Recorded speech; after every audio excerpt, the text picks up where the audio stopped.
Avant de commencer cette vidéo, je voulais vous dire quelque chose. Donc ce que vous allez voir là, c'est The Meet. C'est tout simplement la série de vidéos où j'interviewe des personnes par rapport à leur métier ou par rapport à des activités en particulier. Là, j'ai décidé de le faire avec Romain Stratégie et Süleyman Turki. Voilà, je les laisserai se présenter dans la vidéo. Je voulais surtout vous dire que j'ai eu beaucoup de problèmes de vent, parce que du coup j'ai pas de micro, etc. On n'avait pas de micro sur nous. On a tourné ça assez rapidement, ça s'est passé du coup juste après la compétition. Donc voilà, c'est pour ça que vous verrez les plans et tout, c'est très intéressant, ça reste très calme et posé, un peu l'effigie de ces deux personnes. Je suis vraiment content de les avoir eu pour ce The Meet. C'est un The Meet qui est assez rapide, je préfère vous le dire tout de suite. Mais voilà, je vais essayer de continuer cette série de vidéos parce qu'elle est très intéressante, enfin, j'aime beaucoup. Mais le souci, c'est que faut prendre en compte le fait que il faut trouver donc des autres emplois, des choses, et ça me prend du temps.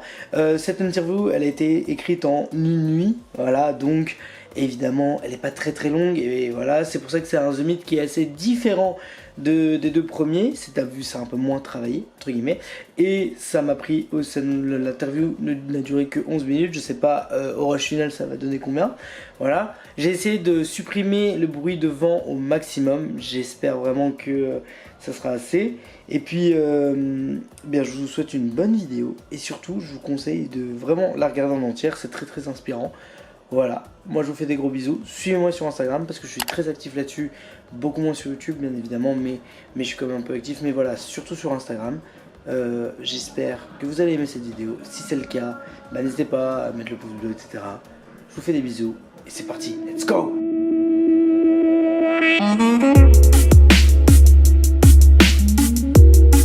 Bonjour, donc bienvenue sur un nouveau The Meet. C'est un concept que j'ai moi personnellement pour interviewer des gens, etc. de tous les milieux. Aujourd'hui je suis avec deux coachs, dont un grand athlète stratégie, Süleyman Turki. Je te laisse te présenter. Ouais, bah rapidement, alors moi je m'appelle Süleyman Turki.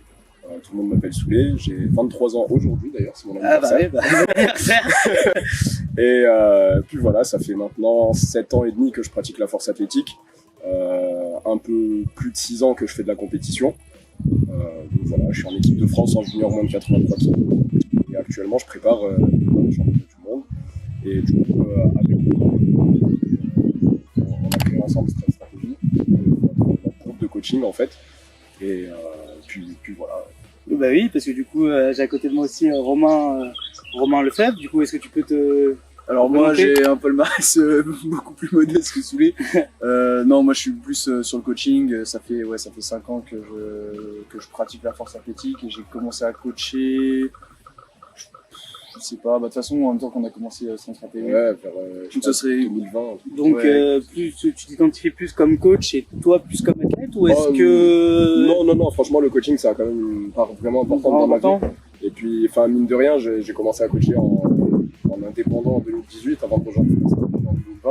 Ok. Mine de rien, ça fait déjà 5 ans que je coach. Ok, d'accord, donc il y a vraiment un gros background derrière, et puis vraiment une construction là-dessus. Est-ce que vous faites ça donc de manière quotidienne, c'est-à-dire vous avez que cette activité, le coaching, ou est-ce que vous avez des travaux individuels, des métiers, on va dire entre guillemets classiques?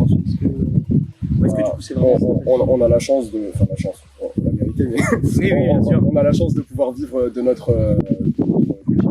On a suffisamment d'athlètes pour pouvoir en vivre convenablement et pouvoir développer tranquillement notre entreprise. Ouais, c'est ça, et puis et moi, à côté de ça, par contre, je suis encore étudiant, donc là, je suis en master. C'est beau évoluer un petit peu en fonction de la demande et surtout des places qu'on a, parce que mine de rien, il y a le coaching, mais en fait, c'est pas la seule activité qu'on a. On propose aussi des programmes de formation, notamment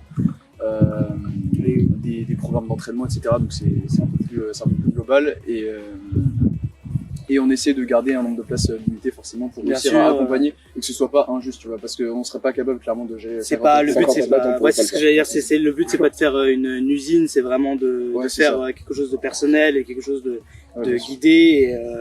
Donc oui, Du coup, pour répondre, parce qu'il a pas oui, répondu. oui. Mais du coup, j'ai perdu la question. Moi, je dis que la Pour, c'est pour toujours répondre, on a la formule autonome, donc c'est celle qui inclut le moins de communication. On a un bilan à la fin de chaque bloc. C'est aussi la formule la moins chère qui est à 110 € par mois. Et la formule hebdomadaire, donc avec un retour à la fin de chacune des semaines, adaptation de la programmation, réponse aux questions, adaptation de la technique, etc., etc. Celle-là, elle est à 140 € par mois.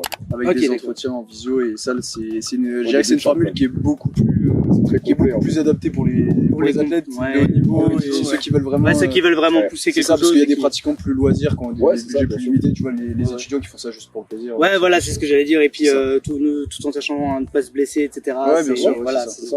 Vous avez un avis Vous en avez pensé quoi du coup de Silent Worker Meet, que ce soit en tant que spectateur ou en tant que coach direct? Alors, je t'avouerais qu'on n'a pas trop eu le temps du coup d'être vraiment spectateur, tu vois. Ouais, oui, On a du coup, coaché, oui, ok. pour le moment, jusqu'ici, on a fait que ça. Mais moi, je suis agréablement surpris à chaque fois par l'organisation, etc. Parce qu'en fait, c'est un niveau qui se rapproche des France, qui est même parfois Ouais. légèrement Ouais. au-dessus. C'est ce que j'ai ressenti, c'est parce que effectivement j'ai identifié beaucoup ça aux France parce que bon effectivement je ne peux pas encore y aller et donc je voulais voir ce que ça faisait quand même et là effectivement c'était Ouais, et puis en J'aime fait, beaucoup, ça se retranscrit bien, parce que l'équipe média qui organise les France, toute l'équipe TFF Force, etc., on les retrouve ici aussi. Tu vois, donc Ouais, ouais, les bénévoles sont les mêmes, et enfin l'expérience Ouais, qui a l'organisation, accumulée, etc., on la retrouve ici aussi. Donc c'est pour ça que c'est un événement d'une telle ampleur, et on le voit, c'est un très grand gymnase, et pour le prime time, bah, il n'y avait plus aucune place, les gens étaient assis par terre et tout. ouais c'est ça C'est incroyable. c'était ça. Et du coup est-ce que ça montre un peu entre guillemets l'évolution de ce sport et l'expansion entre guillemets de ce sport, ce genre d'événement? Est-ce que on sait que dans les années à venir ça va être encore plus fou? Comment vous voyez les choses en tant que vous déjà coach? Parce que du coup, vous voyez de plus en plus de gens qui veulent intégrer la force athlétique Ouais, bien sûr. et en tant qu'athlète du coup qui je pense commence à avoir de plus en plus de concurrence entre guillemets. Comment ça se ressent dans la globalité? Comment Ouais, vous le c'est- sentez? c'est trop cool. Franchement, c'est sympa. trop bien. Nous, on a commencé lorsque la force, c'était pas trop un sport hype. C'était vraiment un sport de niche, il y avait très peu de gens qui le connaissaient.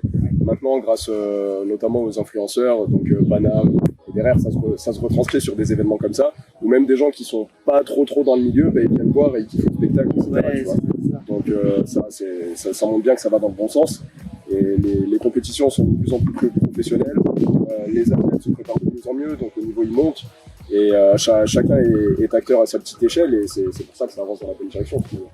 Mais du coup, c'est impressionnant. C'est vrai que à vivre et à voir, c'est quand même fou. Et c'est vrai que je rejoins un peu. Et puis surtout, ça fait connaître les noms en fait de plus en plus, hein. Parce qu'il y a beaucoup de personnes qui n'étaient pas forcément. On avait comme image Pana, Turbotif, qui sont assez sur le devant de la scène. Mais il y a des gens comme Yanis Bouchou, etc., qui sont un peu moins.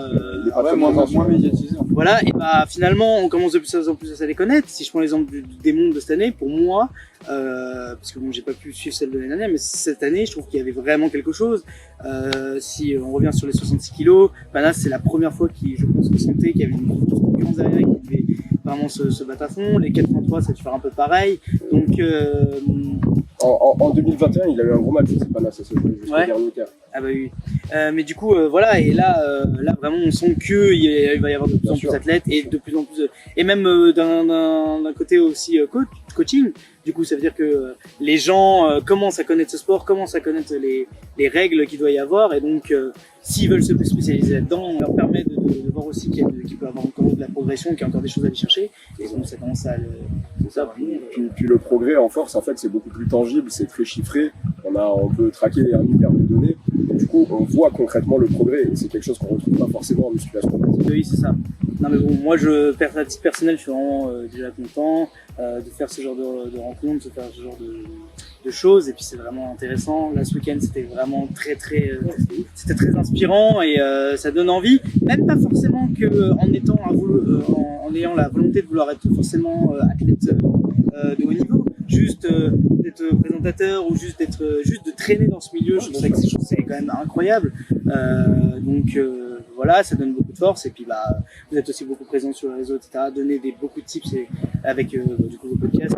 ça donne pas forcément envie de tirer une barre ou quoi que ce soit, c'est aussi de savoir comment fonctionne globalement Ouais, c'est un tout, c'est ça. le sport. Et donc, je trouve ça vraiment intéressant. C'est cool. J'espère que ça va continuer encore très longtemps. De toute manière, il n'y a pas de raison que ça s'arrête. Hein.